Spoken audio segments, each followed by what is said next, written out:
Welcome to episode 207 of the Inside Bite. Tim Schaefer here with Rudy and Eddie. How y'all doing this week? Hey, how's it going, guys? Feeling good. A little tired. I'm good, man. I'm lubricated. I've had a few Oh, God. drinks. Yeah, I'm He's good. ready to go. He's got his drink. Okay, well, it's slow news week, but the first one I'm hyped on. Before we get into that, Rudy, you had something to bring to the table. I'm curious. Sure. So we were looking for a little something, and this kind of just popped up 30 minutes ago or so, right? I was scrolling through my feed, and I saw two articles that popped up with this game called Mixtape, right? And it's not so much about the game, but I saw it got like multiple 10s across the board. Now, here's the thing. I think it was from IGN and one other outlet. So the question I wanted to ask you guys is, if there's a game you've never heard of before at all, and you see it pop up and you see it get like unanimous, really, really high praise, does it then make you like, again, this is not something like, oh, I've been waiting for insert, whatever genre, a first person shooter that is in a post-apocalyptic world. No, not even like that, right? Just anything. Just you were indifferent on it. You saw reviews. Does it then make you say, oh shoot, I want to go download this and try it out? Or do you just say, okay, that looks like a cool game? Because now I'm like, this makes me want to be like, I want to go download this and try it out. It really caught my interest. I would think, even if you're somewhat of someone who plays games regularly, if things are getting high forget games, let's say movies, right? If you saw a movie getting a ton of high critics, wouldn't you then intrigue your interest of like, oh, maybe this is really good, maybe I should go see it? I think the same's going to apply to games. I guess the question is more of like, how much? Yeah, that's a fair point. I guess the reason why I'm asking is because there's been times where a game will come out and I'm on the fence, or even I shouldn't even say on the fence. I'm like, this game has my slight interest, and then it comes out, it gets amazing reviews. Now, what are some examples of this? We could ask that. I mean, can you think of a good example where this did take place? Sure, let's think about it. And if you guys can think while I'm thinking. Games that were hyped that didn't live up to No, not even that. Not even that. A game that you didn't care that much about. Yeah, you had slight interest in. Then it came out, got amazing reviews, and then boom. And then you went and get it. I think I don't remember what kind of reviews Returnal got, but Returnal is the perfect case of this. I was like, it looks cool. I don't know. And then when it came out, I remember I watched the review and multiple reviews, and I was like, oh, this looks like I'm really going to enjoy this. I think I did the same thing with Returnal, because I think that was one. I didn't think I would care. Because it just looked like, I guess my initial impression was just generic third-person shooter thing by a studio that used to do like arcade games. Like, I didn't think it was like gonna be much. I think I did. Yeah, I think I saw reviews. I buy it, and I thought it was great. So that happened with me with Returnal. Yep.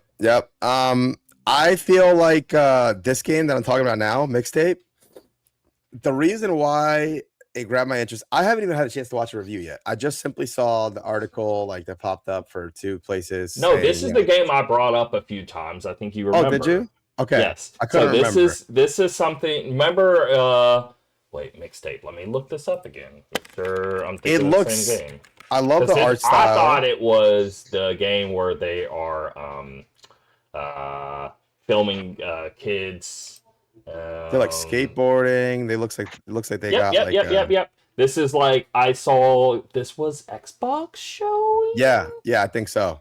I think this was Xbox conference or whatever, and this was up in it, and it was like that 80s music, and they're going down the road, and they're like, they're going pretty fast downhill on skateboards, and it just, the vibes were just like perfect, and I was like, that looks really cool. I'm about that. I remember this, and I remember us talking about this, and I was excited, but I forgot it existed. So it drops today, or when does it drop? I'm seeing people talking about it now. Yeah. the reviews that I'm reading on Steam, this game sounds like Life is Strange and that other game, the Lost Records that they came out with. Yep. Like all packed in one. It sounds right up my alley. But yeah, I think I might check this out, honestly. They say for 3 hours of story. Oh, it sounds like a short game, but I don't know. How much? I'm pulling it up on Steam. It's $17.99 on sale right now. Yeah. Preface by saying group in the thousands. Normal price $20 for a few hours. I think that's good. Yeah, I mean, listen, if it has a really good story and it's beautiful looking, which it is, and hey, why not? Yeah, it does seem to really, even though I didn't even live at that time, I can only base it off of other movies and stuff of like basically the 80s, but you're a teenager. In 80, I mean, I was born 88. So Sure. I went through the 90s, but 80s would be interesting because 80s wouldn't even be tech is really not a thing outside of a Commodore 64 or something. A Walkman. When the Walkman came out. Because we had, like a Super Nintendo, a PS1, stuff like that. Right. Well, and I'm trying to think of other examples like this. Another one that maybe this was the case for others, not myself, because I was already looking forward to this game. I remember when Inside came out, it got 10s, and I knew that definitely drew some more attention, right? Mhm. That was a big one. That was I'm trying to think of games that were not so super hyped, but then it got more attention. But in my own experience, what are some others?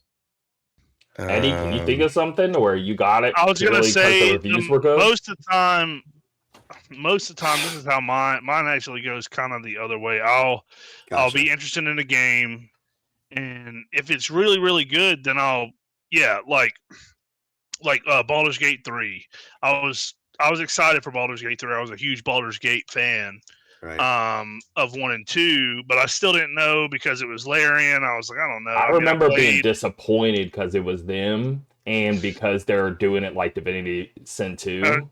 Yeah. And then adding dice to it, and I'm like, I don't want that in Baldur's Gate. And then once it came out and I saw the reviews, I was like, shit. Well, and I ended up getting it and loving it.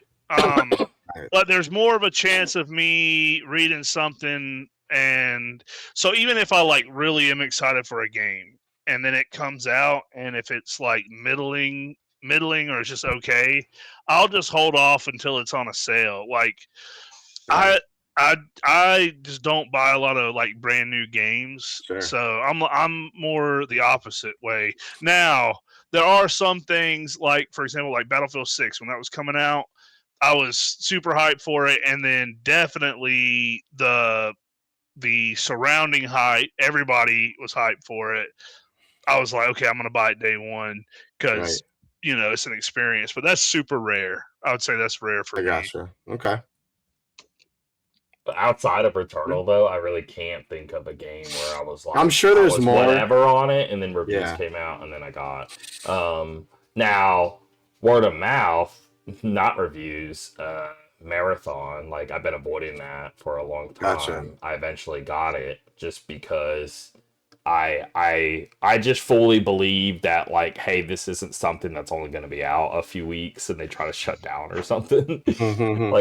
And word of mouth was so good on it. It seems like everyone that actually played it for a while loved it. And the only people who didn't like it are the people that just played a little and was like, oh, it's an extraction shooter, I don't want to play this. And I tried, but I don't like this. And then, but reviews, I can't really Returnal, like I can't really think of one where I just was like whatever into reviews. Dispatch. I was gonna ask, so Dispatch is a good one. Should this be a video game? Is this do you consider this a video game? I think I've done the first little chapter where the dude's like toxic dong is flapping all over the place. And I just went through that, so I haven't gone through the whole thing. Yeah, it's almost like a visual novel, but a little more. Does it ask you if you want to turn quick time events on or off? And I'm like, I'll leave them on. In what, Dispatch or what? In Dispatch, yeah. But so you can there turn them is a off. game section in that There's a game where section where it leads to at the almost like the end of a chapter, and sometimes I put it in the middle where it's a literal game section where you have to like play you have dispatcher. to dispatch the guys. Yeah. Oh, okay. Yeah. Okay. gets- So you're it like gets pretty managing strategy. them. top Okay. down. Okay. Yeah. Because I'm watching, I'm like, this is a fucking anime, dude. Like, this is Yeah. an anime, like with quick time events. But I've also like, there's other games like Her. Have you ever played Her Story? You remember that? It's like an Yeah. actual. Yep. Yeah. And those like they really Those are way more straddle the interactive. line of interactive. I would call it interactive video media, Yeah. versus an actual video game. But if somebody wants to claim it as one, whatever, I'm not going to sit here and like argue back and forth. I don't Sure. care that Yeah. much. But I wouldn't personally. I would just call it interactive media, and that's kind of where I lay like visual novels. I wouldn't necessarily say I call it that. I wouldn't call it like a video game, even if it Sure. technically is. You doing Comes out on a inputs to video it, game whatever. console. But yeah. that's where I see it. But I'm not gonna be a person that dies on the hill on this conversation. Right. I would need a more interesting conversation. I kind of just don't care enough. But anyway, yeah, that's interesting. I can't think of too many to where like reviews were so good and I was whatever on it, and then I like went and got it because the reviews were so good. It's usually the opposite, right? Like you're kind of hyped for a game, and then the reviews are crap, and then you're like, maybe not. Oh, Disco Elysium was one. Oh God, same. That when it came out, and I heard all the reviews, and from it really matters where they're coming from, because not everyone appreciates the same thing that you may. But yeah, whenever people who are like diehard CRPG fans and they're like, "Oh, dude, it's like one of the best CRPGs ever made," I was like, "All right, I'm gonna get it." And then I was blown away by that. Love that game. Yeah. A big question I wonder then is like, what were you gonna say, Rudy? Sorry, real quick. I was gonna mention, the side note, in quotations, spiritual successor is coming out at the end of this month, which I'm super hyped for. Oh, really? What's the name of it? Yeah, because their whole company, dissolved and everything, but it's called. Hold on. So what? It's like some of the people who made that. Yeah, Zero Parades for Dead Spies, an espionage RPG, CRPG. Yep, Zero Parades for Dead Spies. Oh, they got a demo out. Oh, that I did not know. Okay. That's really cool. What's the name of the company? Hold on. Let's see. Developer. Oh, it's Zaum still. It's the same company, technically. Yeah, this I can't wait for. Okay, I'll check out the demo. Yeah. I'm just gonna wait. They already have me convinced. I don't even need to try the demo. I'm looking at the screenshots and everything. It looks like you're right. For sure. Yeah, it's got the look. So I'm in, man. Anyway, I was gonna ask when it comes to reviews though, do y'all like okay, the conversation of are reviewing games with a metric like 1 through 10. Do y'all like review scores, or do y'all want somebody to just be like, I liked it, I didn't like it, or I loved it, or something more generic? Do you like scoring itself, and do you like the whole meta of like Metacritic with scores and yada yada? Me, I'm a big defender of it, and I think we should always do it. And I like numbers, and I understand all the things. I understand somebody. Sure. It's all opinion. Sure, but I want everyone's opinion, and I would like an average of everyone's opinion, even if somebody said something really dumb that definitely isn't true, and they're skewing it for everybody else. Or I just like the fact of like attaching a number to something, like somebody likes something 6.75, even like that. The more you could even break that down, I would even prefer than saying a 1 through 5 and you say a 4. Right? If you can give me a 6.75, I even would take that. And I know that's, I don't know. It seems like it would be a bit crazy of like, why is the number being that important? But I do want to know why they say that. But I'd like people to use it. I want numbers.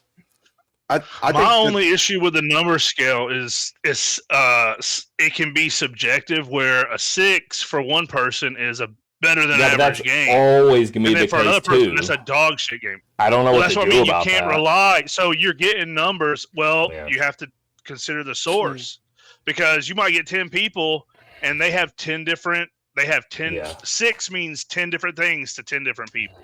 right. That's Versus my I know where that. if they were, issue. if it was an objective, then a 2 is a horrible game. A 6 is a pretty good game, but a lot of people, a 6 objectivity is out the subpar. window with this anyway. This is why. Okay, so I understand why numbers have been around for so long.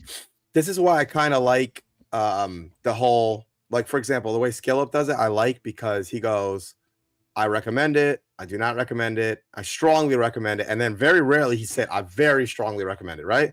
I kind of like that approach, because kind of like what Eddie's saying, where it's like, okay, number one, let's be honest. When you have numbers 1 through like 5, it 99% of the time is useless, right? Like, let's be honest, almost never do you get that score. That's a 1. That's very rarely. Yeah. and then also 1 through 5 doesn't really mean anything to anyone. If you give a game a 1 through 5, any of those, I'm like, this game, clearly you think it sucks, right? So whether you get a 4 or 3 or 2, it's like, that's not going to make a difference to me. So, okay, then you deal with 6 through 10, right? So it's so like black and white. It's like 10, oh my god, this guy thought this game was incredible. 6, this guy thought this game was okay. 8, this guy thought this game was pretty good. 9, this guy thought this game was above average. 7, this guy thought this game was decent. It's, you know what I mean? It's like, it's so one note.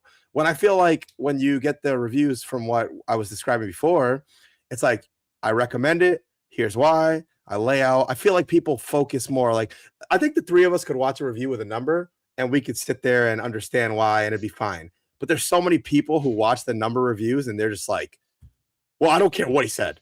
He gave it a 10. You know what I mean? Like, I feel like it takes so much away. I think if you think of it on like school metrics and you apply the same numbers where those grades would be, yeah, it makes a lot more sense. Like, if something average, you're getting a C, right? If you get a D, that's below average. If the average is like 5, 6, anything like lower than a 5 is like D. If it's like lower than a 4, then it's like F. And it's like if it's like a B, if 5 and 6 is in like C, 7, right? And early 8 would be like a B, and then like high 8, 9, 10. Sure, if you like did letters, A. but It's like, who's using letters though? You know? yeah, like, but when you think about it in letters compared to numbers, what I'm saying is think about it like how you treat school. Like, if somebody is like an A student, or this game is like an A grade, right? It's gonna be like what A's used to be, because A's weren't like 90 to 100. It was originally, right? It wasn't like 93 to 94 to 100, and then it was like come down now. Yeah, exactly. But I think you could just think about the numbers, and like if you were grading school wise, and we could all connect there because we all went through school. I mean, anyone listen to it, 99% of the people at least went through school and know how like grades work. So I guess technically, if we just switch from numbers to grade letters, maybe that would be even a little better, and everyone would make a lot more sense of it. But I just do the conversion in my head. Okay, an 8, what would that be as a letter grade? That would probably be somewhere, but probably around a B. Yeah, and then this game is a B, and that's good. Like, the only thing better than a B is an A. Yeah, true. But only thing I'd push back on you on is your example is like when you start a test, you're starting from 100%, and everything you get wrong, it goes down, right? But they've always said that they don't want you to think of it like that, right? They don't want you to think of it as like. Couldn't we think about that when it comes to games, though? I mean, that's all. That's all. However you want to think about it. But they say that even a 10 is not a perfect game, right? They say that that's just the highest rating. There's no such thing. There's no such thing as perfect. But if you get 100, if you get 100% on a test, you got a perfect score, right? So that's why I say they're different. Like, if you, for example, if Skill Up recommends Pragmata, and another dude has a similar scoring system, and he recommends this game Mixtape. It's I like the systems because both of them recommend them. There's no contradiction, right? They're not.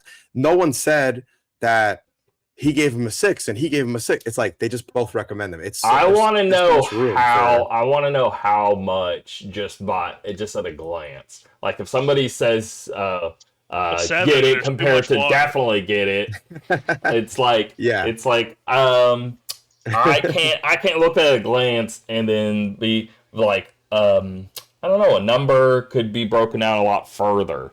Like if somebody gave something a 7.8, I would like to see that. Then somebody say, you should get it. When I see you should get it, now I really now I really gotta figure out why. Let me read all this. A number I can just see in a moment's glance, understand it. If I want to dig deeper, I will. If I don't, I don't. And it's just a quick understanding compared to any other metric you could use. And I think it depends too on the reviewer itself too, right? If the reviewer that says I recommend getting this, but then they have a 25-minute review, then there's a lot of substance there, because I'm never gonna see a 9 and then go and buy it. I'm not that dumb. No, of course I'm just saying I like to see that 9 though, so I get an overall sense of what they thought at a quick glance.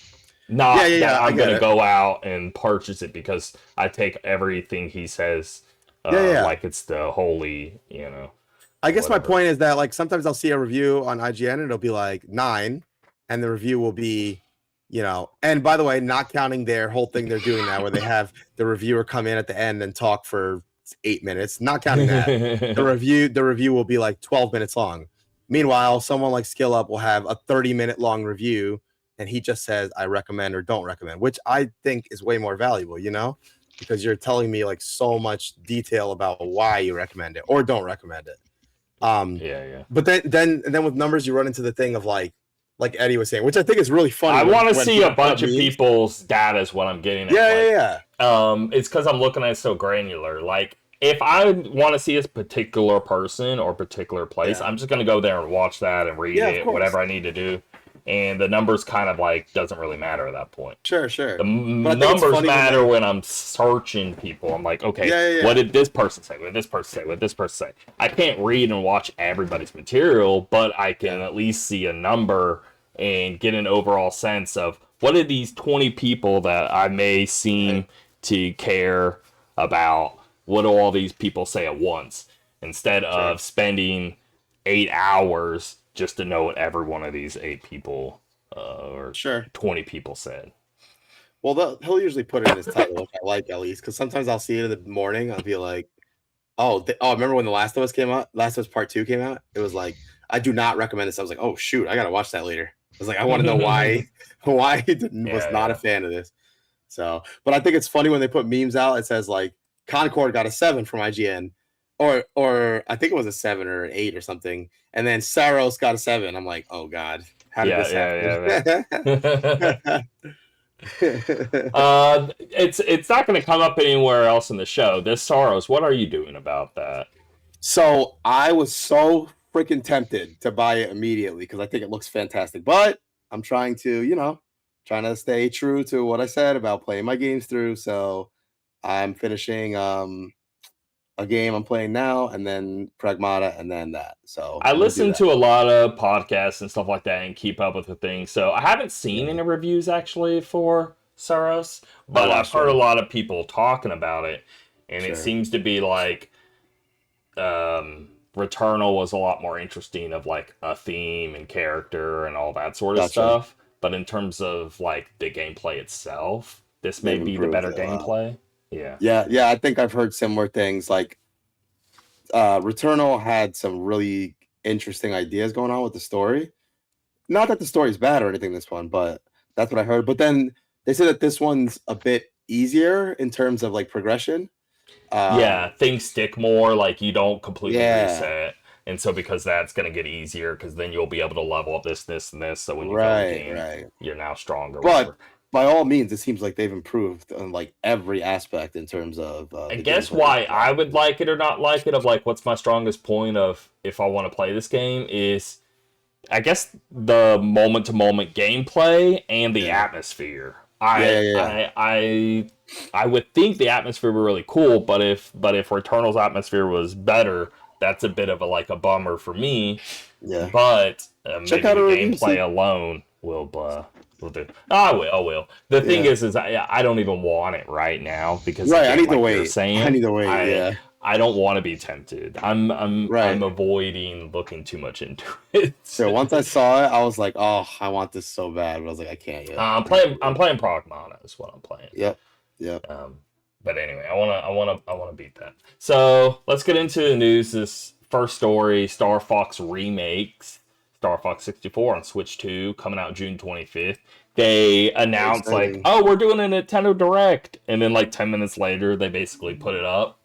And so it was a surprise direct, and it's basically just about this. They're just calling it Star Fox, but it is a remake of Star Fox 64. But the word remake, you go back and forth on what it is. But what this seems like, I would lean more of like, well, I don't know. It's in between remaster remake because they also add a lot of content too and stuff like that. But it's not like a Resident Evil or a Final Fantasy remake Right. where they change the way the game like works or is presented. Like these levels, technically things are in the same relative spots. Sure. They're just like, oh, there's going to be more of it, look a lot better. But like this tunnel between these rocks after this big open space still takes place in the same structure. You know what I mean? So in that manner, it would seem like more like a remaster in my head, where a remake is like changing like the entire landscape of what you would even be going into next. Yeah, you're changing the gameplay in some way. Because what I saw, this looks like they basically go in, keep the fundamental gameplay is intact, but everything's got like a brand new coat of paint on it, and like you said, they add. And it's more than a coat of paint. Don't get us wrong. Like it looks, the frame rate, of course, is way better. N64. I mean, that's a huge change. You're talking what 13 frames in some spots. This seems like a smooth 60. It's at least 1440p or something. I don't know. Looks fantastic on that front. Runs really good. All new textures. Blah blah blah blah. So, but I saw it. I'm very happy about this. The biggest talking point, I guess, on the internet side of things is how they look. I think they did it on purpose because if you look at look up Super Famicom Star Fox, and then like look at the cover art. And basically, not the North American one, but the Super Famicom one. And check out the artwork, and that's exactly what they're trying to portray in this game. It's what I think. Where it's almost like kind of puppet-like. Yeah. So because a lot of people were commenting and turned off from it, it's like it's like realistic but really weird or whatever, and almost like animatronics or something. But Five Nights at Freddy's.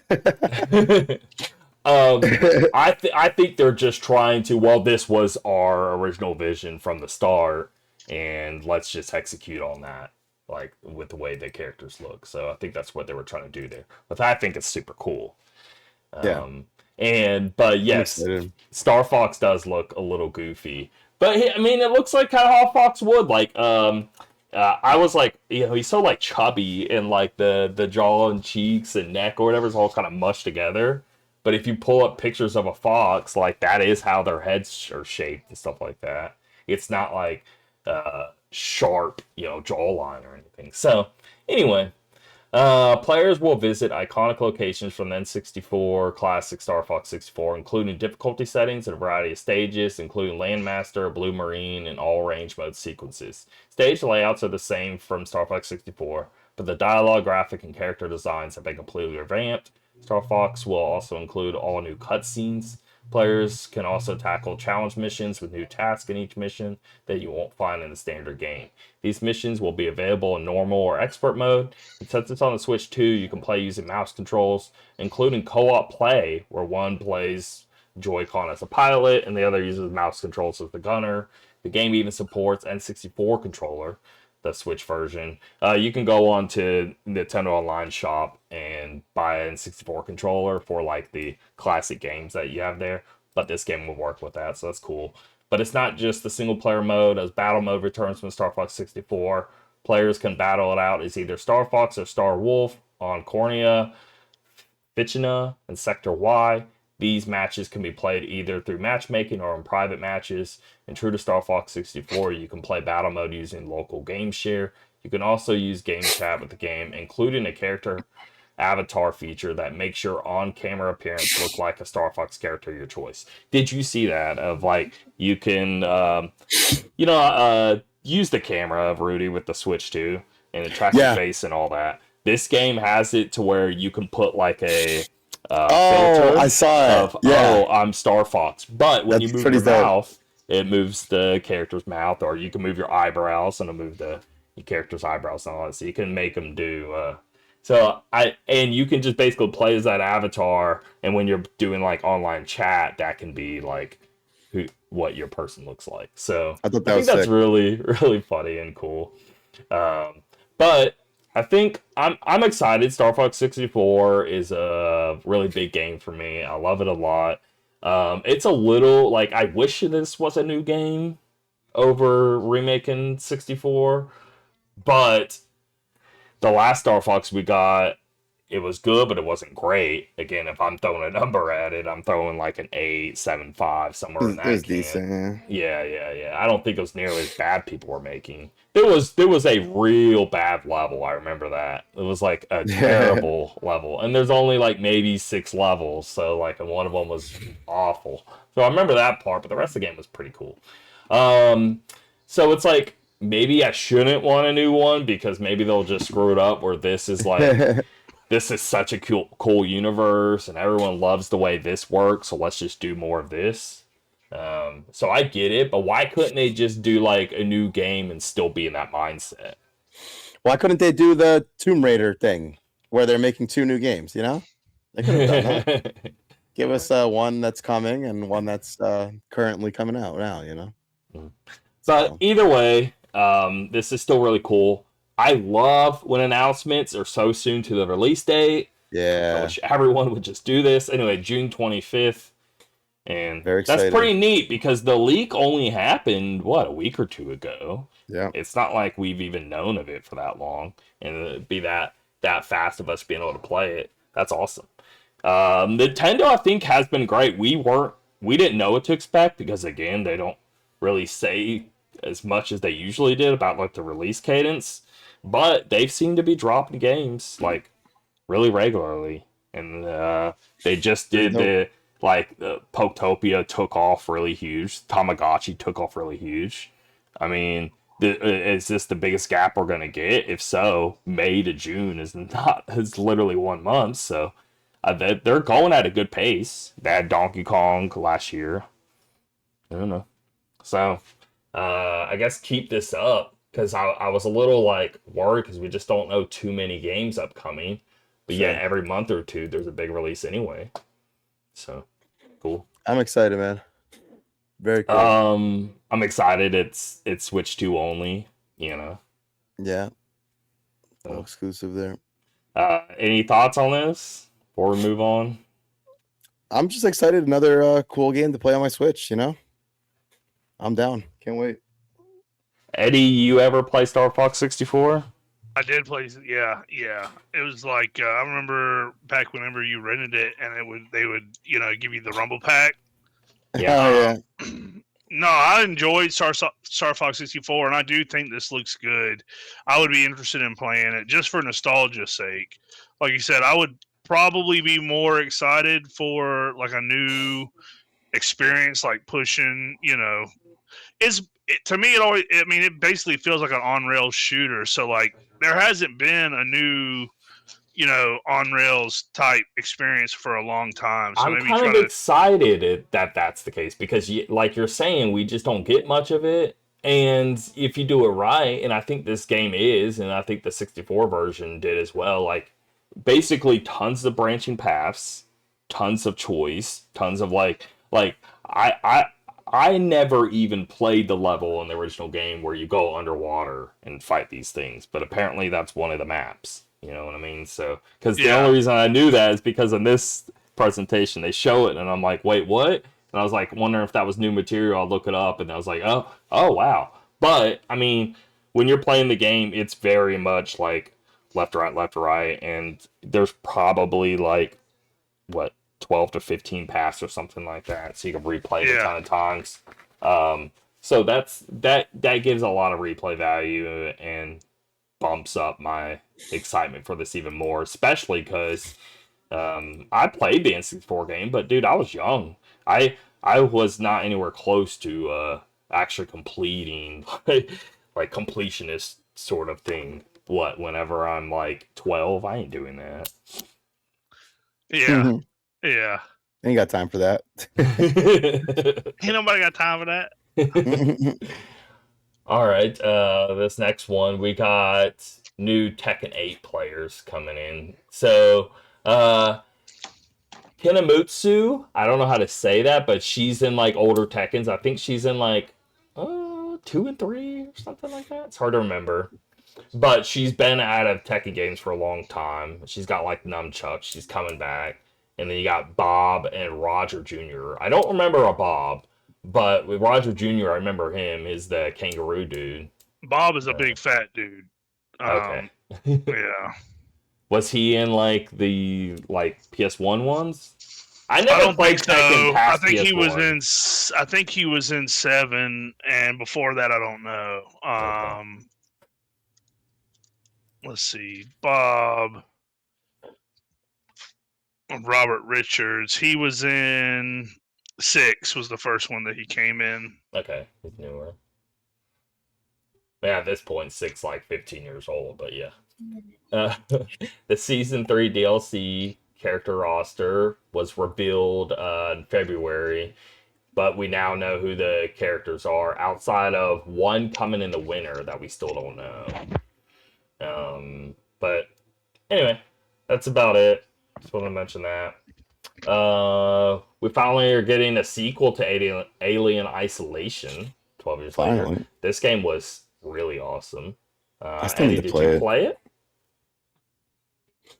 I never got around to it. Eddie, you ever play this? No. I downloaded it, installed it, and then never did play it. Wow. I think it's fantastic. Well, like so the original Alien is like really big movie for me. I just like it a ton. I think it's great. And this is the only game to like nail that feeling of like actually scary, and there's an alien on the ship, and you're just coming in constant contact with it, but you're obviously not trying to come in contact with it at all. You're trying to just find a way, out of this ship altogether, and you keep having to deal with this thing. It's almost like Resident Evil 3 Nemesis or something, and this thing will screw you up instantly. So it's really good horror game, but it doesn't. Like I don't know. It's not like you're playing like as if it's a Saw movie and there's gore just everywhere or something. No, I remember seeing the reviews, and it's like you're fucking hiding. You're fucking hiding. Praying to God that it doesn't see you. In a good way. Like, I don't know, yeah. because it's not one of those things to where if he immediately sees you, you're dead and it's pointless. You can get away. It's just very, very, very hard. Yeah, you'd prefer. Yeah, it incentivizes you staying away. Yeah, because I remember when the reviews I watched, they said it was like one of the best feelings, like having it snoop around you. And then because you hear it, you're wearing headphones, and you're like, ooh, I hear it like top right coming right above me. Let me try to like hide in this little pocket, and then you go and accidentally make a noise, and you're like, fuck. Yeah. It's good stuff. This game's fantastic. Really happy to see a sequel. So to celebrate Alien's 40th anniversary, Developer Creative Assembly released a teaser trailer for the sequel. Yes, the sequel is actually finally happening more than a decade later, which is just enough time for Alien Isolation, which received mixed reviews at launch, to reach cult hit status amongst its fans of xenomorphous and retro sci-fi tech. The video is titled False Sense of Security, and given its teaser nature, it doesn't reveal too much at all. We see a menu pad with a low battery light, which turns on with a new battery before a large hangar door opens, suggesting the sequel might take place on a planet rather than a single ship, as in Alien Isolation. Which, that's neat. I don't know if that's a good or bad thing. I would think immediately that'd be a bad thing if you're in a bigger space, because the good thing about that is you were on a ship. Now the ship was pretty large, but you're confined, and I don't know if you're on a planet, but they can easily fix that. I mean, you just have to have it where like your objective is in really tight corridors and stuff like that. Anyway, True. y'all gonna play the original? I'm gonna now if this is coming out. Yeah. Yeah, I think I got it. I might even have it on Steam. So yeah, I probably will. I mean, there's deals all the time of like a few dollars. I'm sure you got it, and if not, you can get it so easily. I'm sure you could find it for super cheap. I've always wanted to play it, and now I feel like I have an excuse to play it. So there we go. No, I'll definitely check it out, especially with sequels coming out. So Yeah, I'm all it's over that. fantastic, but I don't know if there's many people saying it's not fantastic. So. Anyway, Square Enix revealed its long-running MMORPG Final Fantasy XIV will be coming to Switch 2 this August. I, of course, am stoked about that. I haven't played it in a while, probably like 2 years, but this game's been going on maybe 12 or something like that at this point. And so, you know, when a new expansion comes out, I'll get it, play through the content, that kind of situation. But I played through the last expansion that came out, but I didn't finish it, and now I know there's a lot of content in between, so I want to hop back in. But it coming Switch 2 in August, that's not that far out, and I would love to just play it portable. It's all I ever wanted to do. I set it up where I was playing on Steam Deck, but having the Steam Deck as long as I guess it's just the Switch 2 spoiled me to where Steam Deck is so heavy compared to the thing. Just for that reason alone, I don't play as much as I want to, because I don't know, and it's not even that big of a deal. But Switch 2, but the screen, now I don't have the OLED version. You do, Rudy. I do, yeah. And the screen on the Switch 2 is so much better than what it was on the original Steam Deck. 100. Yeah, 100%. And the Steam Deck screen, the OLED. You know, I had a screen protector for a while, and then it like cracked or something, and I took it off, and I feel like it looks way better now with it off. So now I've just been like, I just like clean it when I'm done using it after like a whole day or whatever, and I just, you know, just careful with it. I'm like, I'm just gonna keep it like this. It looks so much nicer. I'd rather get the full experience and just. It's not like when I use my Steam Deck, I'm out freaking running around or something, you know? Shoving it in your pocket, shoving it in my pocket with sand and shit. Yeah. That's what really scratches it up. You could if you wanted to. The thing's too big. There's no way. That's what I'm saying. Like, I don't use it like that. Half the time I'm using my Steam Deck, I'm laying on the couch at home or on a chair, you know, plugged in. So it's like... I don't have a screen protector on mine, but I just can't see a reason. Yes. What's hitting the screen that would even be ruining it? It wouldn't. The only reason it would is somebody's dropping it. But yeah, it's like fingerprints sometimes, you know, stuff like that. It's nothing crazy. So I'm stoked for Final Fantasy 14 coming Switch 2. I'm definitely getting it. There's a side thing, and I think people are blowing up proportions, but I don't know. Maybe they aren't because we don't know the price. But there's going to be a separate price outside of. So you have to sub to Final Fantasy 14 because it's MMORPG. But they're saying to get it on Nintendo, they had to do something to where there's an extra fee. And I don't know if it's like, is it reoccurring? Is it one time? What is why? And there's no like clear on like what that even is or why that's the case. But you don't need a Nintendo Online subscription to access it. So like, and if you're playing Smash Bros. Online, you would have to have a Nintendo Online account to make that so, just like you would PlayStation or Xbox. Well, they're saying that you wouldn't need that for this, but you do need to pay an additional fee, Nintendo. And I don't know what that's going to be. And so I'm slightly worried about what that would be, but I can't see it being much. If you're paying $12.99, there's $2. If it is reoccurring, it can't be more than $2 or $3, or that would just be insane. What are you gonna like pay another 10? So you're gonna pay 22 or something? Like, there's no way. I don't know. I just can't imagine it being much, but I don't know the reason it even existing. So there's that whole conversation to it. But I wanna just know more before I just assume anything. And I'm just gonna stay happy it's even coming to begin with, and it's not that far out. So, and then the last bit of news here: Assassin's Creed Black Flag Resynced is releasing July 9th. It's hitting PS5, Xbox Series X and S, and PC. That's neat. I think Black Flag is the best Assassin's Creed. I absolutely loved it. I don't know. I've been so like don't care about Assassin's Creed for so long at this point. I'm trying to like find a point to care, because I know I like this game, and I saw a bit of the video and it's completely reworked. I mean, it's I don't know. It's definitely a remake, let's say. I feel, because it's just like they're changing way too much. But I don't know. I want to be excited, but I'm not. Any of y'all care about this? We'll see.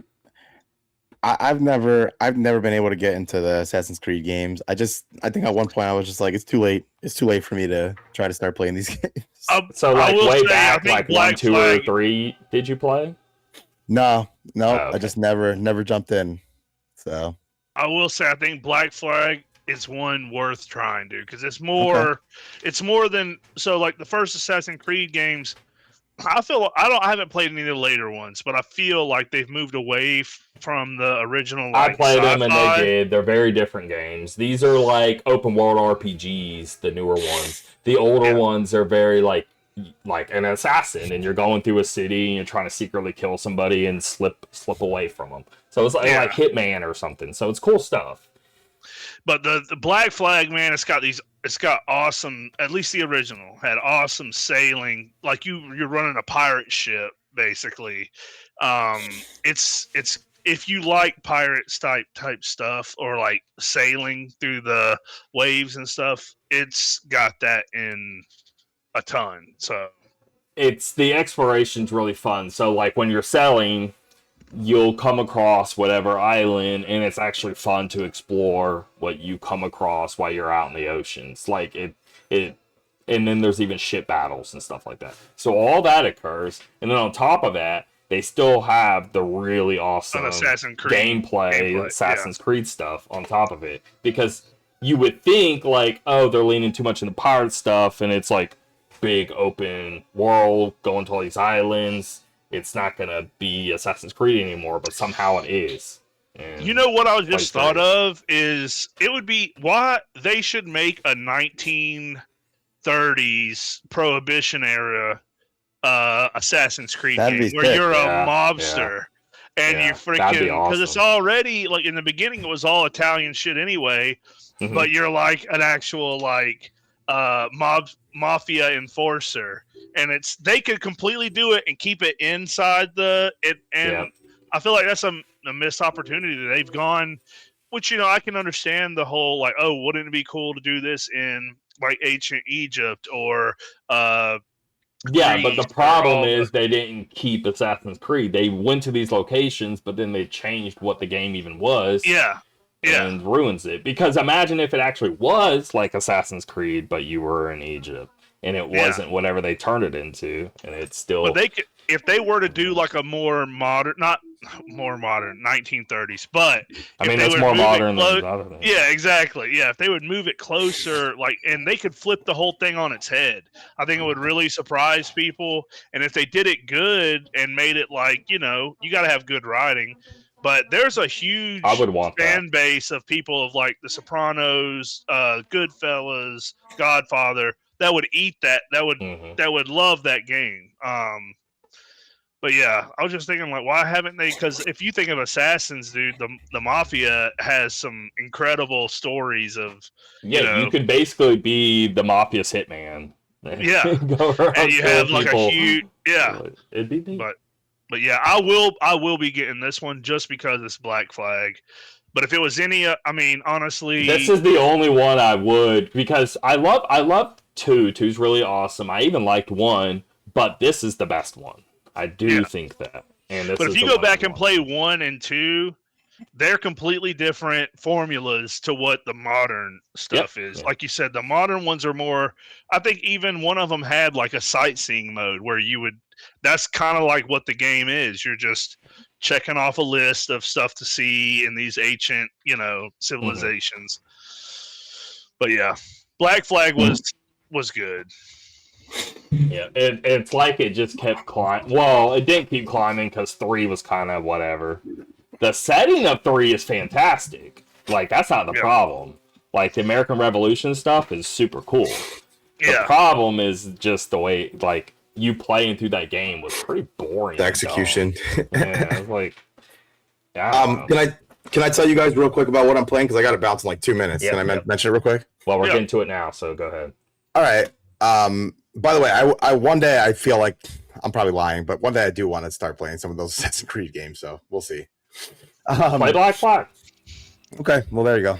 You know what? One of the later ones did pique my interest. I think it was Odyssey. Maybe that one looked really cool to me. In Greece, It's cool for like 5 hours, and it's like 140. Okay. So because it turns into a checklist after. Fair enough. Okay. All right. So I beat Replace. Very cool game. Only negative thing I have to say about it, it's strange to say this about a game that's like 9 or 10 hours long, but it just started to feel a little long to me, like because you were doing a lot of the same stuff. You don't have to do all the side stuff, so by then it would probably only be like 7 hours long, maybe. But basically, you have missions out in the field. This is the main story. You go out, you do things, and then you always come back to this like central hub station area. In there, you can do like side stuff. Like little fetch quests and stuff. You don't have to do that. I just became obsessed with doing it. So that being said, the main story is awesome. There's like really cool Blade Runner-esque like storyline going on with the AI has taken over your body, and then there's like a fight for like you're in this like Phoenix City place. There's like everything's messed up, no one cares about anything. It's like that kind of storyline going on, And I think it's actually really cool, very well done. The combat's really fun. The graphics are beautiful, super good looking, the 2.5D and everything. And the music's awesome. So I definitely recommend playing this game. I think it's awesome. So, and they took like freaking 8 years of development time or whatever. So yeah, I think it paid off. So definitely a good one to check out. I put Scamline on here real quick just to mention we played it. Eddie, you should play with us next time. Dude, I've heard. We had a good time. I've seen it on my Steam friends list playing. Is it good? Yeah. Me, Tim, our friend Dave, my buddy Keith played it. We had like 6 of us playing, and we had a freaking great time. So maybe if we play again this weekend. How many players does it have? How many players? Oh, I clearly had to bail and hand it to Leon. So I don't know how that went. God, we went up to 8 players. It was so freaking funny. Actually, when I was playing with Leon, there's a game. Just to give you an idea, every time you play a round, you're always in your own separate room, right? And the only mechanic that you have every time is you can always pick up the phone and call any of the other players, right? A private call. No one else can hear. And so each round is a different game of like, deception and manipulation and things. So there was one game where you have 2 buttons in front of you, green and red. And then every like 10 seconds, it's me and Eddie's turn. It's me and Tim's turn. It's me and so-and-so's turn. And it's simple. Press the green button, and Eddie presses the green button as well. We both get, I think it's 3 points. If I press green, you press red, you get like 5 points. If we both press red, we both get 1 point. So first round is me and Eddie. I call you, yo, Eddie, what's up? So let's both press green. And you're like, I don't know. Last round, you were kind of lying to me a bit. I'm like, no, I'm going to press green. I promise you. Bluffing. Yeah. So then I press green, and I get freaking 0 points. I know you lied to me. Fuck you, Eddie. You freaking lied to me. We hang up. Then I call Tim. All right, Tim, listen, we've been strong the whole time. Let's do this. I press green. He presses green, and we both get 3 points. You know what I mean? It's like that. That's one of the games. There was another freaking game that was pissing me off because Tim is the only one who did it right with me, where you both have to count like 1, 2, 3. You press the button at the same time. If you press the button at the same time, you both get 1 point.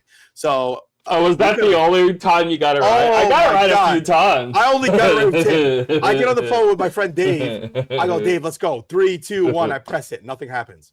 I go, Dave, I'm gonna give you one more try. 3, 2, 1. Press it. Nothing happens. I go, Dave, you're messing with me.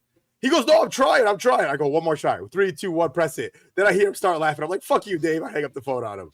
So it's all lying and stuff. Anyway, when I have more time, I'll tell you more about it. But next time we play, you should play with us. And lastly, before I go, I've been playing this game, Mouse PI for Hire. Dude, it's so much fun. It's great. It's got like really, well, no pun intended. It's got like really cheesy lines going on. He's like, so I pulled up and I saw Detective Tim. And I had a quick talk with him, and things got out of control. Like, he talks like that the whole time. It's really cool. Everything's in black and white. You have these cool little guns and stuff. It's a boomer shooter. I just think it's a lot of fun, man. It feels like the Cuphead aesthetic, you know, with like the old school visuals. But then you got like the cool weapons. You got like a pistol, shotgun. You got like some all the cool creative weapons. And you just go through. You're like investigating these like murders or kidnappings and stuff. But it's a dope game, so yeah. Anyway, too much black and white from the reviews I saw on IGN. Yeah. Too much going on, man. But all right, guys, I gotta run. I just want to update your cheese. Too much cheese. I don't like it. No, hold on. I do have that is what it was. I do have one negative. I just don't like how they trap you in the rooms and make you fight the enemies. Oh yeah. An idiot. All right, guys, I gotta run. See you any shooter ever, like go play Doom. Like you're taking down all the enemies in the room, dude. I don't know. All right, later, guys. Peace. Bye. Later on, man. Anyway, you watching and playing? Watching not much. I have been trying to do. I've gotten a dispatch, but man, to be honest, I've been just mindlessly playing Battlefield 6. Whatever. The new season comes out, and I think on the 14th, so like a week from now. Okay. And they're gonna be. I think they're adding. Hold on. I think they're adding new maps. But yeah, man, I've been. Do you have that? You got that, right? Didn't you? Battlefield 6? No, I didn't actually buy it. Dang. Because I play it here and there. Again, I'm playing a lot of stuff right now, so I don't know. But I'm not. I mean, I had fun with it. I played what it was is. What was I playing? The beta, and then I played some of the free Battle Royale. Yeah. Okay. And I played some of that. I haven't played RedSec much, so I can't comment on that. But it was cool. Free, it was cool. Yeah, if it's free, that and then I've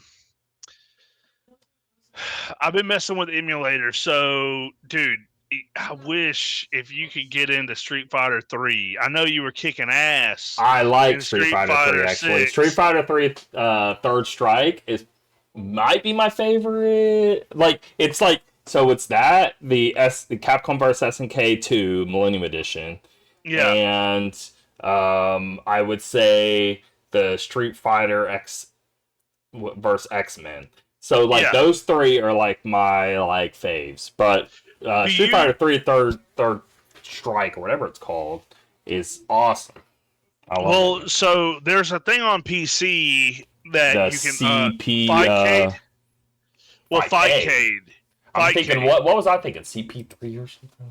That is the emulator. Well, so Fightcade runs off. I think it's Final Burn Neo, but I believe it's got rollback netcode. It's free. You just basically when you install it, you create your account and everything, and then you click on, like, say it's got, tons of ROMs. You can do all kinds of arcade games. It's not just fighting games. but it's really good with fighting games. So you can do like Street Fighter 3, Capcom versus SNK 1 and 2. Here, I'm gonna send you this link, and you tell me if this is what I should get, because I pulled it up here, and I'm sure this is what you're talking about. Come on, where's Discord at? Oh, there it is. Don't switch. Blah blah blah. All right, there you go. Let's see. I believe it is. Yeah. Now how do I get it though?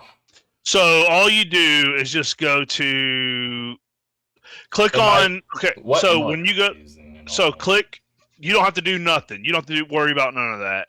So on the game that you're looking at, the screen, the link that you sent me, go to the top left and you just click on the big blue Fightcade. It'll take you to a download page, and then you download it from there. And then once you get in, it does use GGPO. Okay. That's so yeah, and Final Burn Neo is the emulator I think that most of it runs on, but man, you get on there, and especially for the popular games like Capcom versus SNK 2, Street Fighter 3, Street Fighter 2, there's like 1,000 people playing every night, where you can just get match after match after match, and these are some of the best players. Now, the only thing is how you play. So I've been playing on keyboard recently. I probably would do that because it's the next best thing to a fighting stick, because this is much faster input than it would be like a controller. Like a Hadouken even on a fight stick, okay? On a fight stick, a Hadouken, it's a little bit more natural. You still have to rotate, and it still takes longer than just hitting a button. I understand. SD is a Hadouken. SD6, because what I use the number pad for my high kick, or high punches and low kicks. So I got 6 buttons there. 4, 5, 6 are my punches. 1, 2, 3 are my kicks, and then WSD are my up, down, left, right. And, that almost sounds too easy. Well, I'll tell you this: it's really, you have to learn, especially the combos. Like there were combos that I had memorized with Dudley, and I have to completely relearn them now with WASD, because it's almost like, imagine you've gotten used to sucking through a normal size straw, and then they give you a boba tea straw. And there's just so much shit coming at you at once. That's kind of like playing on keyboard. You can put in the inputs as fast as you can think them, but you still have to think them. There's the bandwidth has definitely increased. Tekken, for example, why I like Tekken is because you can do the moves. The moves, because again, you're almost controlling limb for limb. So it's not a matter of you memorizing, quarter circle, X square or something like that. You're not doing any of that. You're just literally, it's literally push these 2 buttons, it does this. Push this button, it does that. Push all, you can just do it right there in the moment. It's more of just knowing what to do, instead of learning moves. You don't have to spend a lot of time learning moves. And I prefer games like that. But I guess I still just love Street Fighter 3, and I would play this. So one more thing, yes, for sure. Yeah, we need to play it, dude, and we can get Rudy in on it. We need anybody who's in the because I'm telling you, we can really steel sharpen steel. If we're playing each other and getting good, it makes it a lot funner.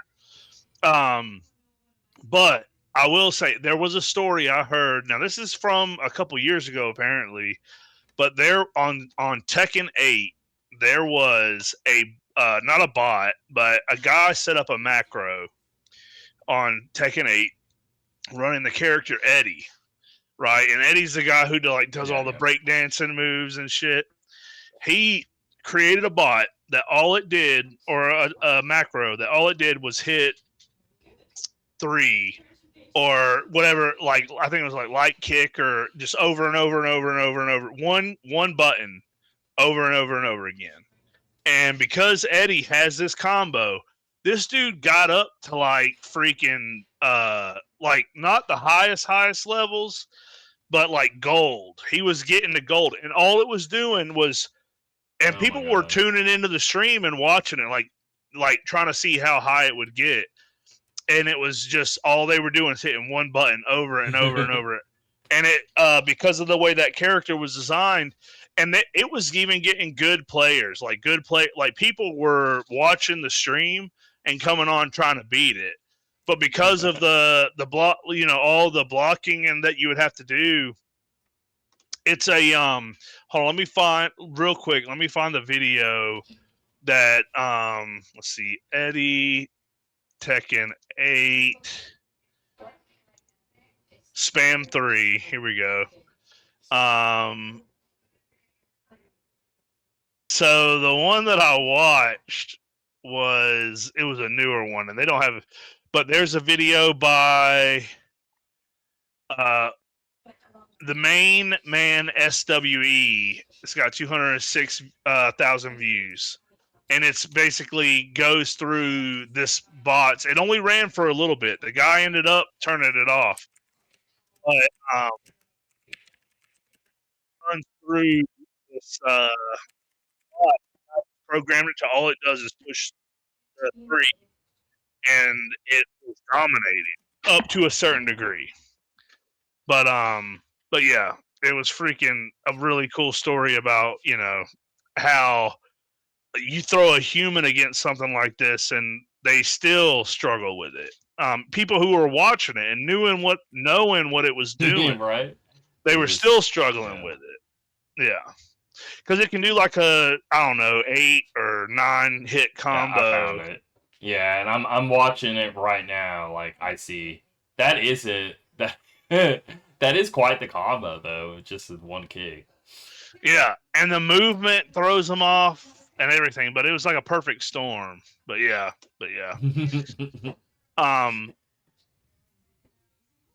Anyway, yeah, we'll I'll mess around with it. I mean, I just installed it.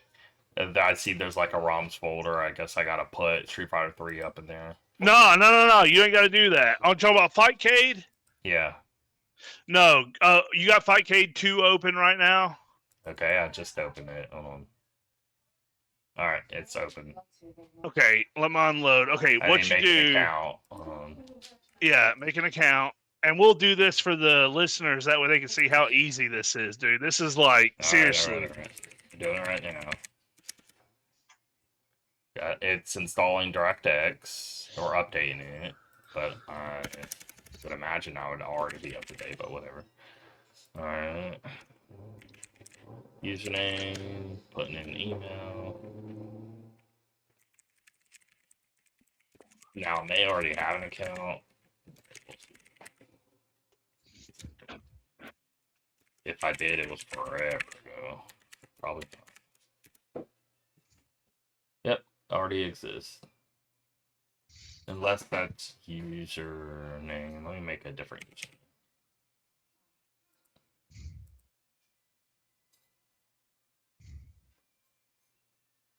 Okay. Account made.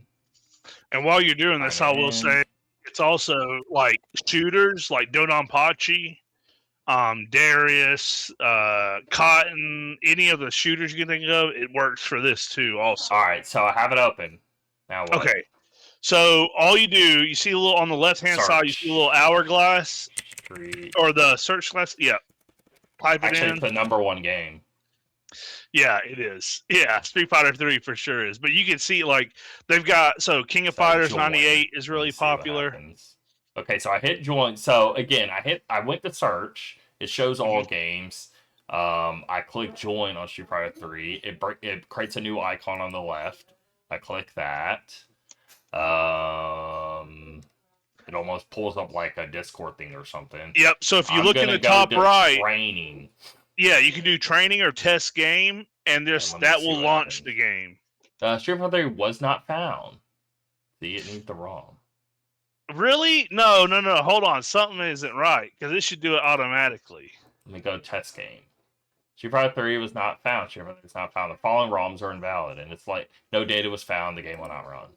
What? Hold on. Okay. Damn. There's got to be something because you have the circle on the left where it's got Street Fighter 3. Mm-hmm.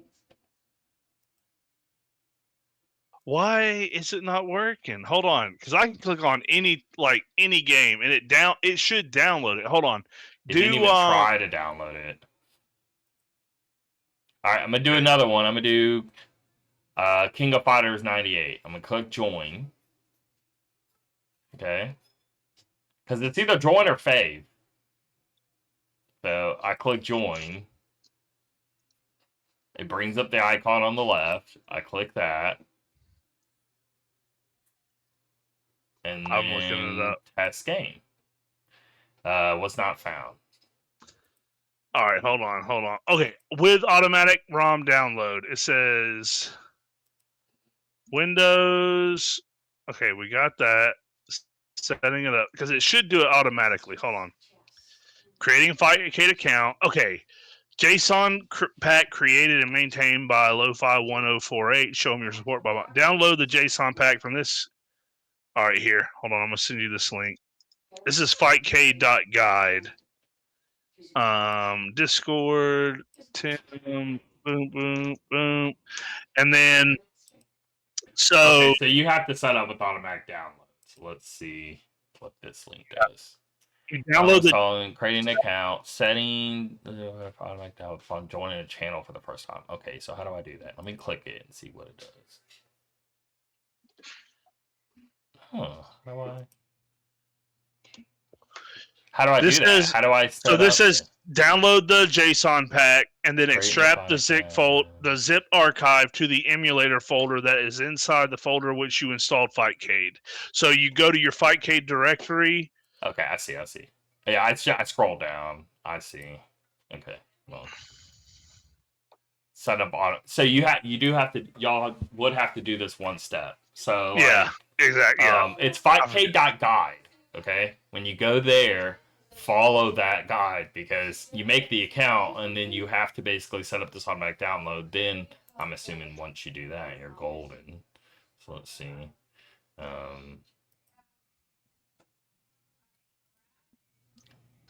Do you put the zip or do you extract it? Extract the zip into the emulator folder. Okay.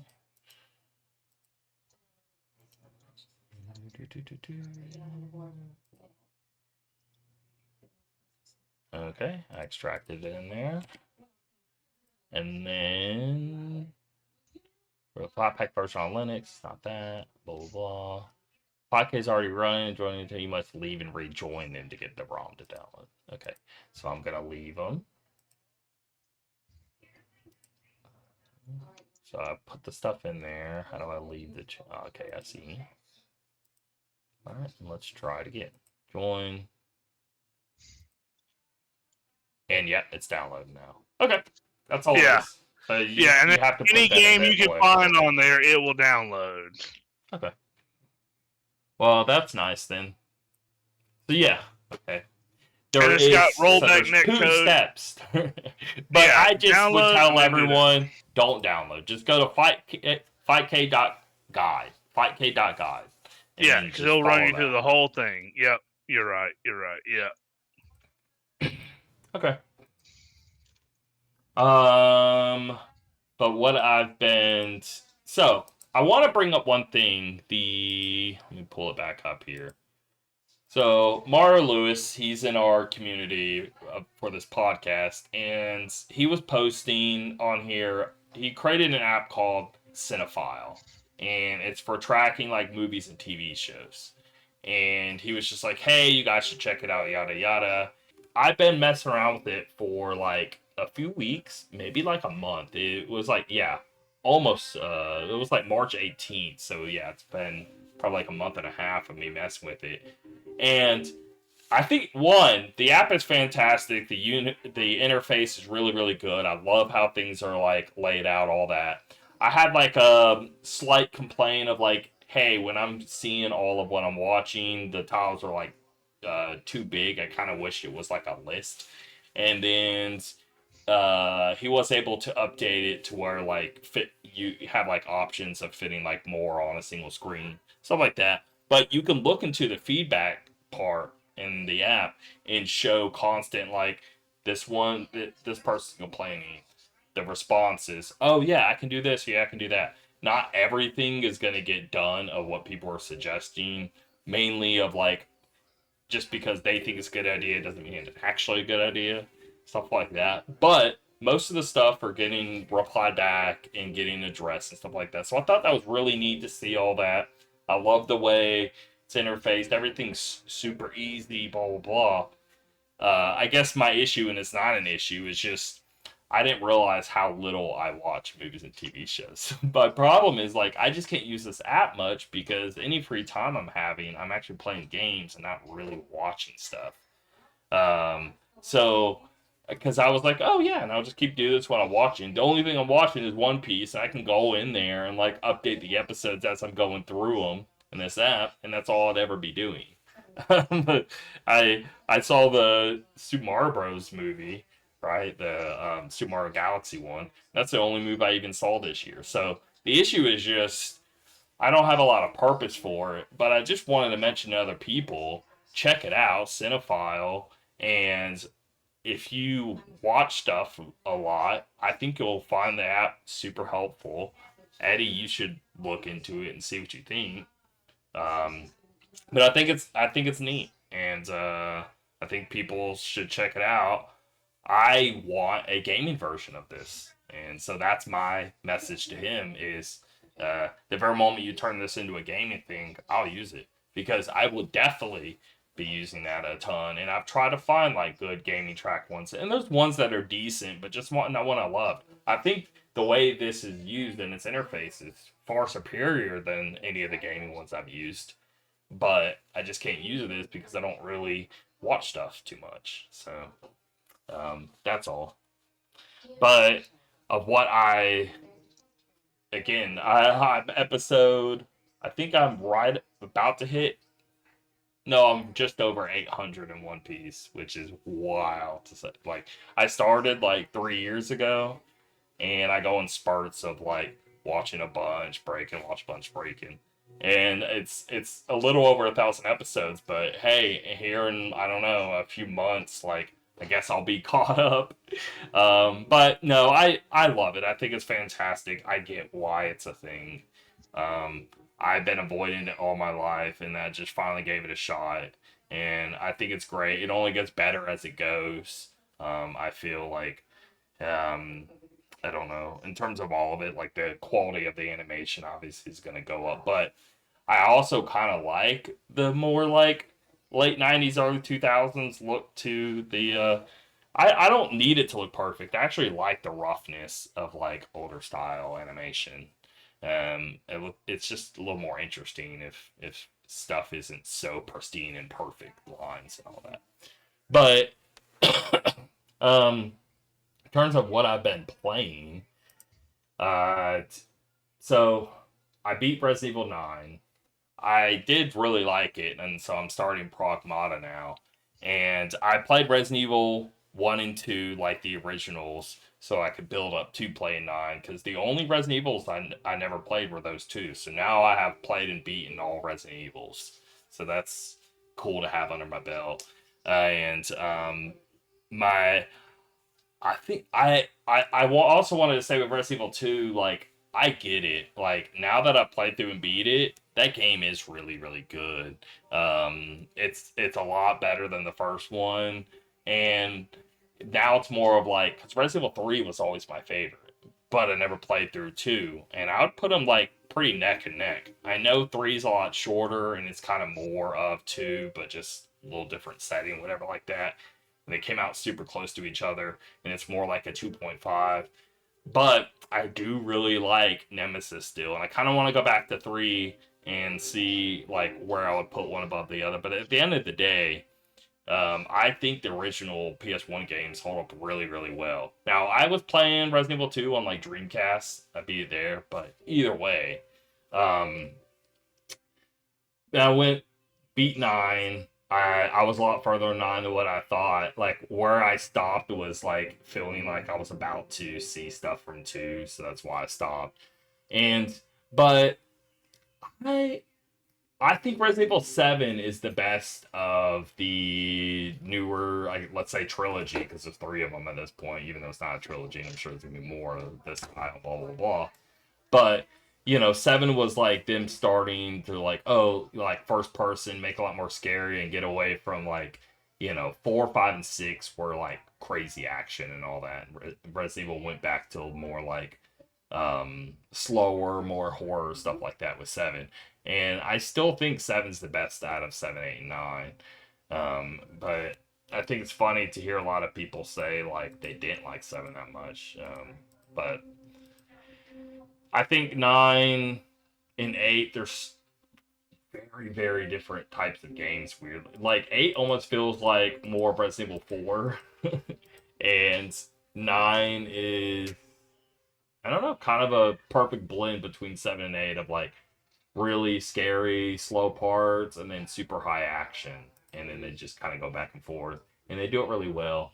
And the story, the thought I kept having in my head is, man, if Kojima was doing this, things would hit a lot harder. Like, because they would try to do the whole, like, let's say, like a member berry moment, or like trying to really emphasize something that, like, whoa, this was something from the past, and now it's like seen in a whole new light. Like, if you remember Metal Gear Solid 4, when you go back to like Shadow Moses and how epic that felt, when I'm getting these moments, Resident Evil 9, I'm like, it doesn't feel nearly as epic. I don't care nearly as much. Is it me just like saturated by stuff over the years and caring less and less about things and blah blah blah? Or is it like, I at the end of the day, I just don't think Kojima's just really good at like its cinematic delivery and like the way he shoots things and angles things and gives emphasis on stuff and makes you really feel the moment so much harder, because like it's like the music cues, like when you did Resident Evil 9 and they're trying to go back to something older, it's like I just don't think they do it right. It's like it feels a little off and weird, and like I was expecting this to hit way harder, and I'm just kind of whatever about all this. And I was just thinking, like, if this was Kojima doing it, I think it would come off so much cooler. But I love the campiness of when people lean into all that. And I just don't think Capcom was doing it enough. They weren't being campy with it. They were just kind of being like, oh, here it is. And it didn't feel special or cool or anything, really, on, like, different moments like that. Because there's parts where I'm purposely trying to say, like, one, everyone knows that I'm also not going to say about location for RE2, the obvious thing, but there's way more of like, oh, this should have been a huge moment. And it was like zero. You felt like they left it down. Yeah, they let down. Yeah. I don't know. So You've been playing Too Extreme? So ESPN, it was called like ESPN. Oh my lord! Back on PS1. That's a throwback. I used to play this game a ton. I loved it. You do like skateboarder, rollerblade, Tony Hawk bike. Pro Skater. Yes. This was pre Tony Hawk Pro Skater, because this was the shit before Tony Hawk. When Tony Hawk came out, it totally wiped us off the map. But prior to Tony Hawk coming out, this was an awesome game, dude. Like, it was. Now, it's still a very different style too, so it's still like is worth playing even with Tony Hawk considered, because this is more of like a race. So like you'll pick whatever character. Exactly. Yeah. There's a rollerblading movie from the 90s with, I want to say, Seth Green is in it, of all things.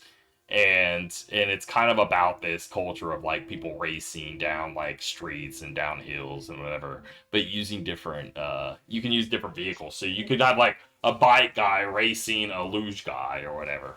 So it's a really neat game, going to different locations, stuff like that. Well, I never played 2 or 3. And so I was like, I just thought they always looked bad from like the outside, but I never played them. Well, I loaded a random demo disc PS1 because I was fooling around, and that was one of the games on there, Extreme 2, and I'm like, let me try this out since it's right here. And I was like, actually, this is pretty neat. This is a lot better than I thought it was going to be. There's still a lot of differences. I don't know if it's going to be as good, blah, blah, blah. So I get the game, and I start playing through it, And at the end of the day, I was like, it's not nearly as good as the first one, but it's not as bad as what I was expecting. Let's hop to 3. Maybe 3 will be better because I know they switch teams whenever they do 2 and 3 compared to the originals. And then I played 3, and 3 was trash. Oh, I hated it. So, like, but neither one is nearly as good as the first. So I just say just play the first one. And it came out pretty early in PlayStation's life cycle and all that. So it's surprising how well that game holds up. But I love the first one, but 2 and 3, eh. Like 2 was okay, 3 was actually just terrible the way it felt and everything like that. But I just wanted to bring those up of like people should go back and play that ESPN Extreme Games, and I think it holds up really well and a lot of fun. It's just a cool premise of like you pick like whatever, and different characters are better at different vehicles and stuff like that, and it's a good multiplayer game as well. So 2 and 3, it was kind of a whatever thing, but hey, like you know, I got a N64 flash card like a week and a half ago, and I was sending you messages through our group chat or whatever. This thing is super awesome. You're able to play like even N64 DD games. That's what I that was, saw like, you playing. I was like, dang, dude. That's really, really neat. Yeah. Because like there's a Mario Paint, but it was only out in Japan. That was on the DD. There's an Animal Crossing that was only on the DD, stuff like that. So I was playing some dual disc games on the N64 through this flash card, and just everything works super, super well. Even like hacked games where they'll add like widescreen or better frame rate, stuff like that, don't even work in this because a lot of games didn't use the expansion card. So like hacks can go in there and be like, well, let's make the game run better and use it. So now it's running smoother frame rate and stuff. So like Diddy Kong Racing runs a lot better than what it did originally, which I never thought it even ran bad. But then once I saw the comparison through this, I'm like, oh, this is awesome. So I've been having a lot of fun with that support thing. The game that I'm spending the most time on and I'm seeing is Castlevania. I never played Castlevania 64. I remember just a bunch of people being like, Symphony of the Night's really good. This game isn't anything close to it. Not worth playing kind of sentiment. And so during that generation, it would be like, I just always avoided it. And everyone, it was like unanimous. Like anywhere you're looking, nobody's just like, like it's not good. Just play Symphony of the Night from that era, blah, blah, blah. Which I love Symphony of the Night. But so I started this up and I was like, I wonder how bad this game is. Dude, this game is really cool. I love it. It is awesome. I'm way about it. I'm pretty far in. It's it's structured almost like I don't know, maybe Resident Evil or something like that. In terms of like, okay, you start like outside of the castle and you gotta like kill whatever along the way, get whatever bosses along the way till you're up in the castle, and you're ultimately obviously trying to take down Dracula and his castle and all that. But it's a whole journey of like, it takes a while just to get within the castle. But it's a 3D platformer. But the it feels really smooth gameplay. There's 2 characters you can choose between. There's like a magic girl, and then there's like dude with the whip. I saw a bunch of people saying use the magic girl. She's a lot more fun to play with. So I was playing there, and I was like, well, let me try the whip guy. I think the whip guy is so much better to play with. I love the feel of whipping zombies or whatever. Not zombies. What are they? Vampires. Yeah. But whatever. But there's a ton of enemy types, and then like there's big moments of like, it almost felt like Dark Souls or something. Like I'm like going to this big gate, I finally get it open. Right when I start to open this thing, here comes a huge skeleton boss with like a big life bar, and I die like 2 or 3 times. Finally take it down. You have to like learn its animations and everything like that. And I'm like, dude, this game is sick. I don't know. I really, really enjoy it. I'm probably like 12 hours in. It's a full on, not like an RPG, but like there's a lot of like buying items, upgrading stuff, uh, like you're not like actually going to a new level. It's all technically connected, but just how huge this game is and how much you're traversing and stuff like that. It's Yeah. super super neat. So I'm a big fan of this game, and I'm just mad at myself for like ignoring it for so long because I just like took other people, like everyone just being like, yeah, it's not worth it and it's bad. And anytime I looked it up, like nothing was ever really said good about this game. And now I'm just like, what the hell are people talking about? This is so much fun. This is great. Yeah. I don't know. I'm really about it, but the sense for it. So then I was like, dude, there's got to be a Super Nintendo one. I start looking in like Super Nintendo flashcards. This is much worse of a thing. So like N64, you had a bit where you had EverDrive, and they were the only guys doing it, so they would sell it at like $150 or something like that.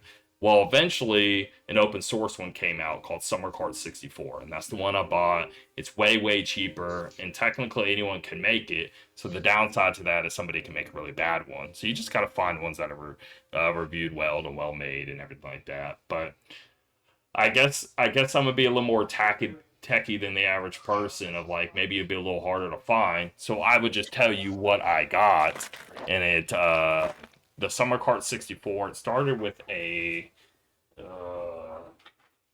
I'll find it here in a second, but it's this company called Kuepo or something like that. It starts with a K. Be the only one of like look up Summer Cart 64s. You see one called like Calepo, something along those lines.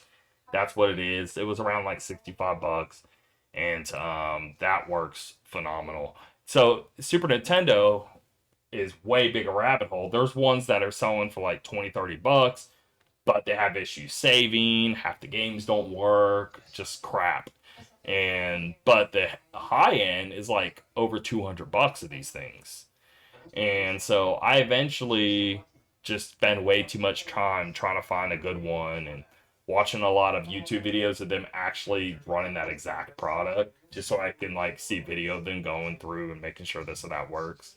But I did eventually find one, and it's super generic, but it's like 901.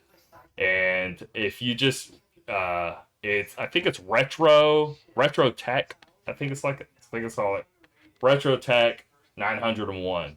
But this is the best one I found, and it has like an SD card in it, so you can add your own games, and it runs all of the games outside of something that needs like a super effects chip or something like that. Which there's only about 10 games that have like special chips installed, maybe 15 max on Super Nintendo.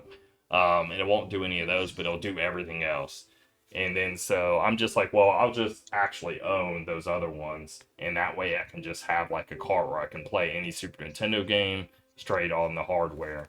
And it was like $60. It was anyway. It even plays like it plays translated ROMs, but some of the hacked ones I'm having issues with. But again, you don't know how far they took these like hacks and what the original hardware is What they're doing, and all yeah, that sort of yeah. stuff. So that's a little bit of a gray area of trial and error. But if it's just like a translated of like Japanese to English, everyone I tried out, which was like over like 30 of them, they all worked no problem. So I'm super excited to go into all the Japanese stuff of like N64 and Super Nintendo, these flashcards like I was doing Saturn. I'm also playing a bunch of like PS1 stuff because I got that all going where I can easily burn a game and play whatever I want. And so I've been going even further down on this whole rabbit hole of playing all these games on the original hardware and trying out a bunch of stuff that we just never got in the States. So it's been cool. And then I played like 2 hours of Pragmata, and I like it a ton. This game is so much better than I thought it was gonna be. But I liked the demo, but I didn't know where this game was gonna take. The setting is super super cool. So I'll just say this because it's been said enough. Is like you're on the moon, and there's like a huge city of like a city replicated from Earth that's on the moon as well. But I have yet to come across any other human being, and it's all been like um, robots or enemy robots. Yeah. But I love the setting. I love the characters. The little girl, super just cute, funny, and they just have a really good dynamic between the two of them.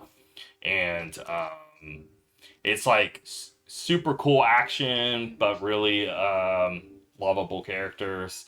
And the moment to moment gameplay is a lot more intense. Like once I'm unlocking different stuff, and like you're getting in a lot of like tight spaces where you have to like definitely dodge a bunch and really time things right. And it's very panic fueled in a lot of the battles. And it's been super fun. The bosses are awesome too. All that. It's just the most like video game ass video game, and all the right ways. And Capcom is continuing to be on this roll of fantastic stuff. So there I am with Yeah. that. But that will do it. I want to see game releases here before we leave.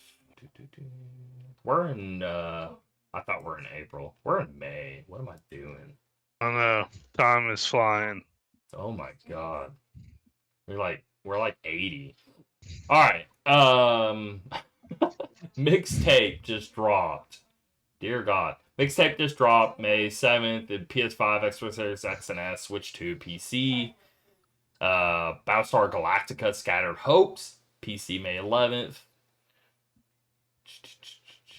Indiana Jones and the Great Circles heading Switch 2 May 12th. I do think that's a fantastic game. A lot of people, I don't know, I keep seeing it getting like kind of crapped on, or people sleeping on it, not really playing it. I don't really hear much talk, and if I do, it's a lot of whatever. I don't know. I don't know what people want, but this is the best you're gonna possibly get from Indiana Jones IP. I don't know I don't know how they even top this. It's the most like Tomb Raider ass game you could play, and it's phenomenal. Um, let's see. Rugrats Retro Rewind. Oh, PS5, Switch, May 15th. Darksiders War Master Edition, May 19th. PS5, Xbox Series X and S.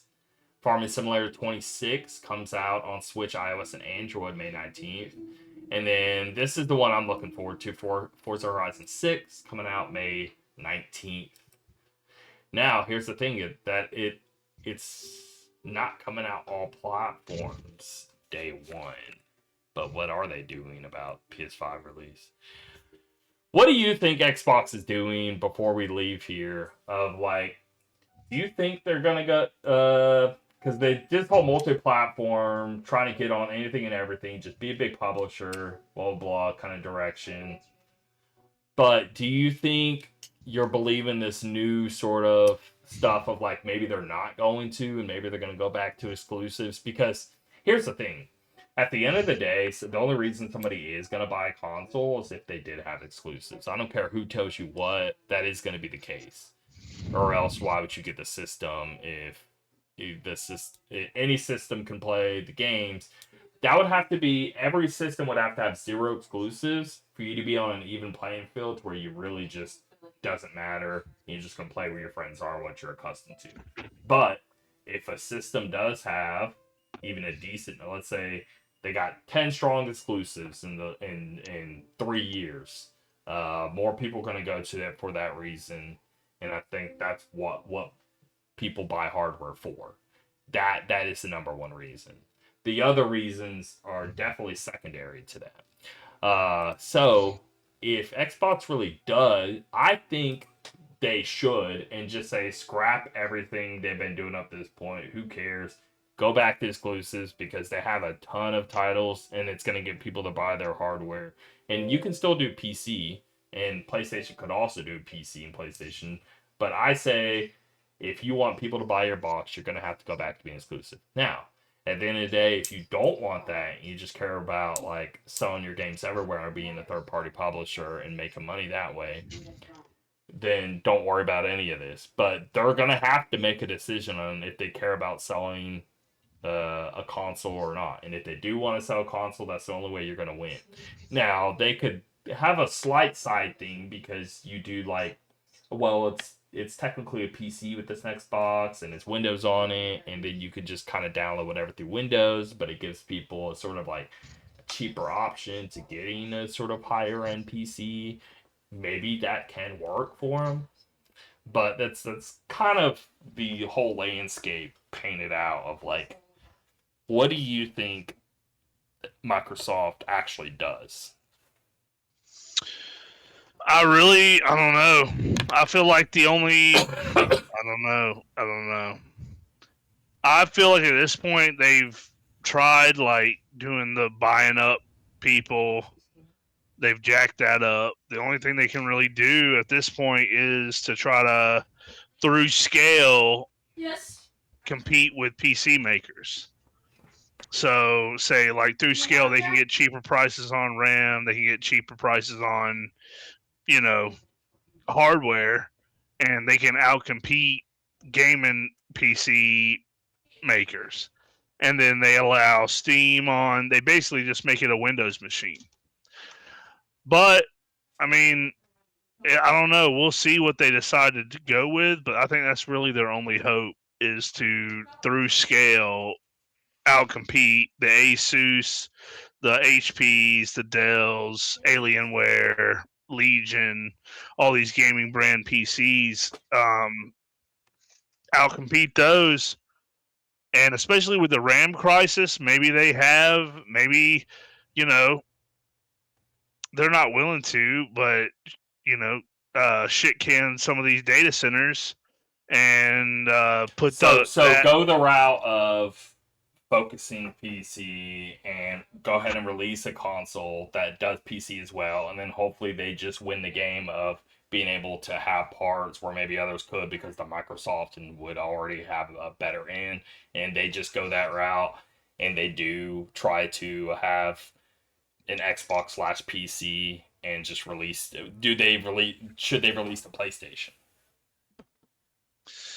You mean what do you mean should they release the PlayStation? Should they release Microsoft games, whatever that may be, the next Forza or whatever, Gears of War, should they put it on PC? Yeah. Or do they say no, we can put PC, we can put Xbox, but we're going to stay within our own thing there? What did they do there? Try to sell as many games as you can. Yeah, try to sell as many games as you can to make up because say you're transitioning into a PC to everybody. Yeah, to everybody. Okay. Switch, PlayStation, but because your goal is to transition into the PC provider, gaming PC provider.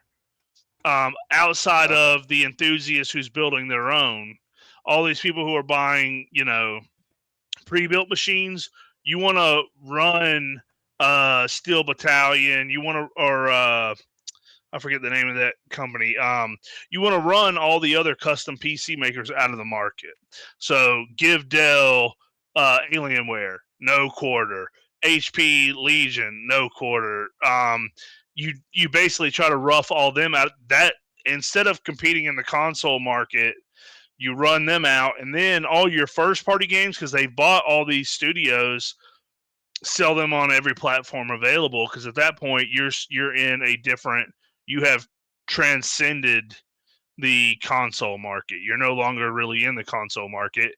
You're selling to people who want to go with PCs, whether that be because of Steam or emulation or whatever. You're catering to a different market. Okay. Well, with that, we're out of here. And any final words? Freer, Freer. It means the person who frees. I didn't know that. And it could also mean like you have freer decision making or freer wheel differential. Freer. Okay. Freer. Sounds like something a 3-year-old would say. That's not actually a real word. Exactly. That's what I thought too. But yep, it's a real word. That's my last word. Y'all have a good evening. Later, guys.